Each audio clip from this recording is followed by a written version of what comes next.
throughout the store at Crandall's Home Furnishings. Huge savings on bar stools, nightstands, dressers, beds, chests, sofas, entertainment centers, and more. Mattresses below manufacturer's authorized advertised price. And Carpets Unlimited gets selected Mohawk carpet 88 cents a square foot. 18-inch ceramic tile 89 cents a square foot. Register to win $5,000 in furniture to be given away in Jago's It's on the House promotion from Crandall's Home Furnishings and Carpets Unlimited in Owensboro. Let's take a look at highlights from the Owensboro Catholic McLean County game at Steel Stadium this past weekend. And I covered this game, Jim, and I'm going to tell you, Owensboro Catholic looked like an absolutely different team than what they looked last year. They had speed. They were hitting hard. I mean, they brought everything. 7 first-half possessions, 7 touchdowns.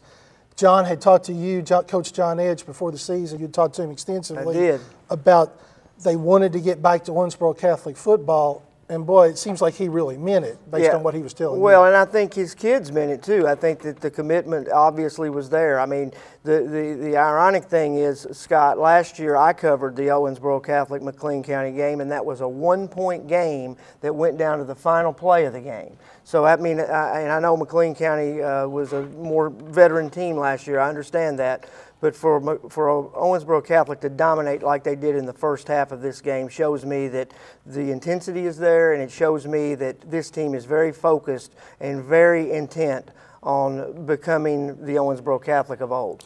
I think Catholic's going to have a fine running game, but the way the game turned out, you didn't even really see it. I mean, Russell Hayden only carries the ball 6 times for 36 yards, scores on 3 of those carries. Right. They just hit with so many big plays. Breland Dixon returns a punt 73 yards for a touchdown. Maston Riney catches a 60-yard touchdown. Zach Brett catches a 70-plus yard touchdown. And you know, you got to give credit to the offensive line. You always have to do that. But the real key for me here was Isaac Hardesty, the new quarterback, just looked so poised in the pocket. 9 of 10 for 264 yards, 2 touchdowns. In John Edge's offense, you know how much a quarterback means to it. I mean, more so than a lot of teams that we cover. Absolutely. And Isaac Hardesty looked like he had the potential to fill that role. You know, I think back to like a Zach Bernard or somebody at that level. Yep. He looked that confident. The throws were there. Throws right on the money on slants. He threw the ball downfield to Riney. Just seemed to have the whole package.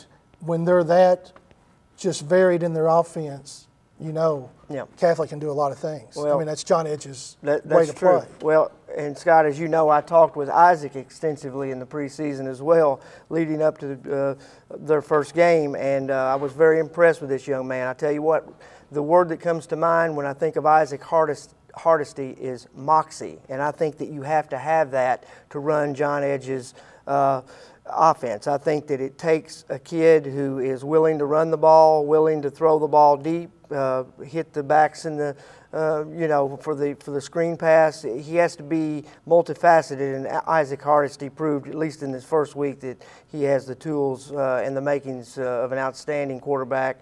And I think that you're right. I think he alone was the key probably to the immense turnaround they had against McLean. You know, Catholic's offense is going to get a lot of the credit here, rightfully so, but the defense did a heck of a job too. They held McLean County to 101 yards. Now here's the thing.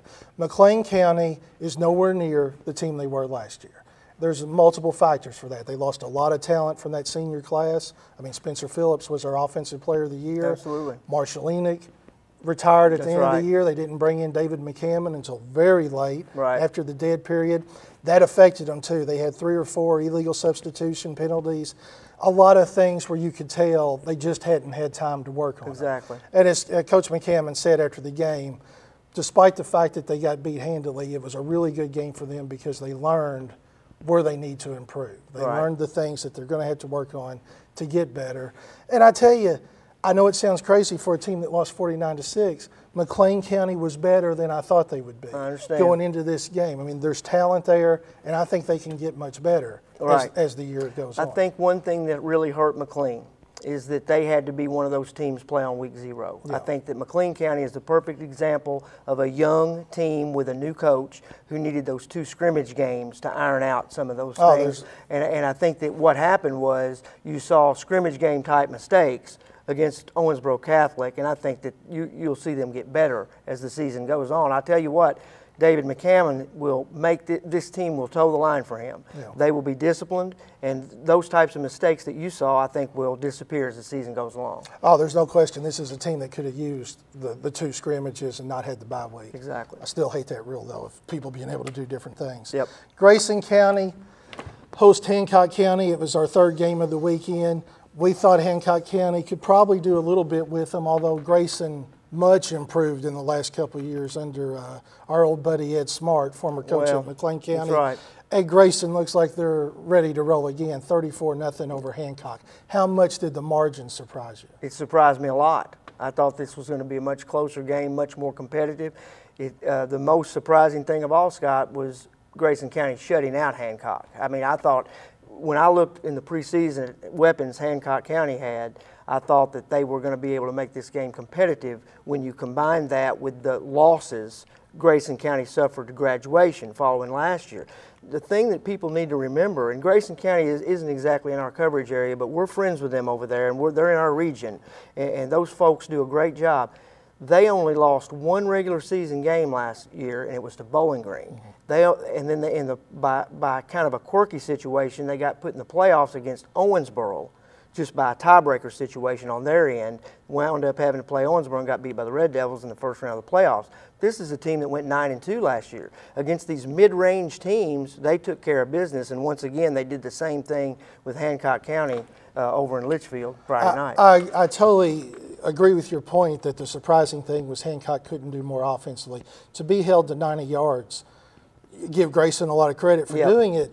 But, boy, I'm really shocked, as you say, because Hancock has so many weapons. Quarterback Matt Rapp, 4 of 16. I talked to Coach Chris Morris earlier. He said he probably had 3 legitimate drops, so he should have been 7 of 16. But Coach Morris said that Grayson's quickness, not their size, their quickness on the defensive line just gave Hancock County fits. And really surprised Coach Morris because coming into the year, he thought this was maybe the best offensive line they've had in a decade, or certainly in the last 4 or 5 years. I mean, he's really big on that line. Things went bad for them, Hancock, early. And you know how the stuff can snowball on the road. They stopped Grayson on their first possession, then they get their punt blocked. Then they get Grayson in a real 4th and long situation, give up the 4th and long. And then you're snowballing. And then when your offense can't get anything, you're playing short field. You put your defense in short field situations. Just snowball. But it was still 21-0 at halftime. And, you know, and Grayson didn't score in the 3rd quarter. So at least Hancock County showed a lot of determination when things weren't going their way, which bodes well for them coming up. And I want to say something else that bodes well for the Hornets. Last year on their home turf, they lost to Grayson County by 39 points. Hancock rallied from that point for a winning season and got in the playoffs, won a playoff game, and wound up having a really good season. So I think that shows you what they can do the rest of the way. They bounced back last year, and I tell you what, I fully expect them to do it again. Oh, I do too, no question about it. What, any big surprise this weekend? For me, since I covered the Apollo game, the surprise for me was the performance of Corbin Jewell. I mean, basically that's his first start.